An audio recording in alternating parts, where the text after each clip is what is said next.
আলুর দাম 50 টাকা হাফ সেঞ্চুরি, পেঁয়াজের দাম 100 টাকা ফুল সেঞ্চুরি, কাঁচামরিচের দাম 200 টাকা ডবল সেঞ্চুরি, সব কিছুর দাম আকাশ ছোঁয়া, নুনের দামও 55 টাকা।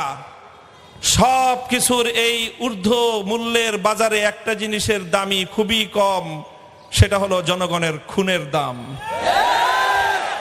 নুনের চেয়ে আজকে বাংলাদেশের জনগণের, এদেশের নাগরিকদের জীবনের মূল্য আজকে কমে গেছে।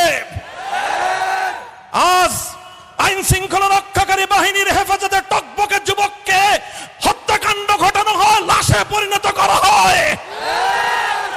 আমরা জানতে চাই, যদি এদেশের নাগরিকদের নিরাপত্তা দিতে ব্যর্থ হন, তাহলে আপনি আর এভাবে কতদিন জগদ্দল পাথরের ন্যায় আমাদের কাঁধে চেপে বসে থাকবেন?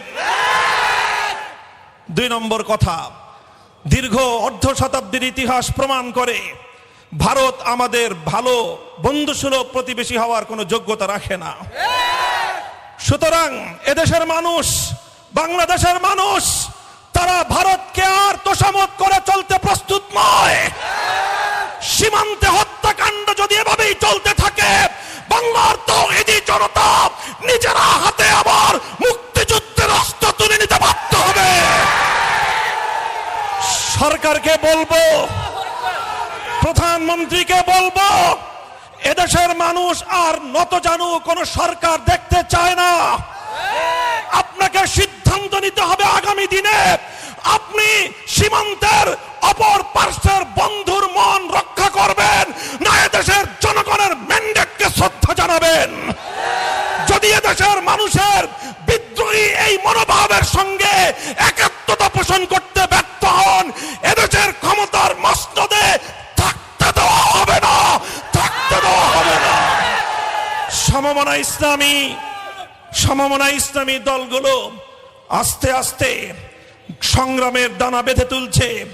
সাধুবাদ জানাই ফরায়েজি আন্দোলনকে, তারা যুক্ত হয়েছে। এভাবে ইনশাআল্লাহ সমমনা ইসলামী আন্দোলনগুলো, ইসলামী দলগুলো বাংলাদেশে বিপ্লবের প্ল্যাটফর্ম তৈরি করবে ইনশাআল্লাহ।